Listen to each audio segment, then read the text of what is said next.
ჩვენი ლიტურგიკული შეკრებაა, სადაც ჩვენ უსისხლო მსხვერპლს შევწირავთ, სიტყვიერ მსხვერპლს შევწირავთ, სამადლობელ მსხვერპლს შევწირავთ, ლიტურგიას, რასაც ჩვენ გულისხმობთ ამ შეკრებულობას, სადაც ჩვენ ვეზიარებით ამ წმინდა სისხლსა და ხორცს, რა ქვია, რა ბერძნული სახელია, მაგრამ ასე ევქარისტია ხომ ქვია. ევქარისტია სიტყვა მადლობას ნიშნავს.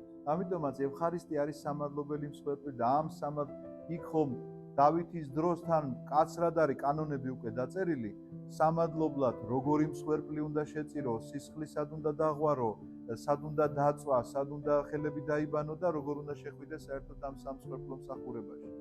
მიუხედავად ამისა, დავითი რომელ მსახურებაზე მიუთითებს, რა იმივაგო უფალსა ყოვლისათვის ამბობს, სასუმელი ცხოვრებისაა მოვიღო და სახელსაუბრისასა ვხადო, ანუ ამ შეკრებულებაზე შეიძლება ითქვას ამ ევქარისტიაზე ლაპარაკობს, რომელი ევქარისტიაც ჯერ დადგენილი არ არის საერთოდ. თუ დავინტერესდებით თქვათ ასე 59 ფსალმუნი გახლავთ, აი 50-ე ხო თითქმის ყველა მიცით, იმიტომ რომ დილის წესებშია ჩართული. 59 რატო არ ვიცით? იმიტომ რომ ასეთ იმას არ ვანიჭებთ, ვიცით რომ 50-ე ნიშნავდა 50 და სულ შეკითხვა ხომ მოდის, მამო, აი მეორედ მოსვლაზე საწავით, მეორედ მოსვლაზე წერია ყველაფერი 59 ფსალმუნში.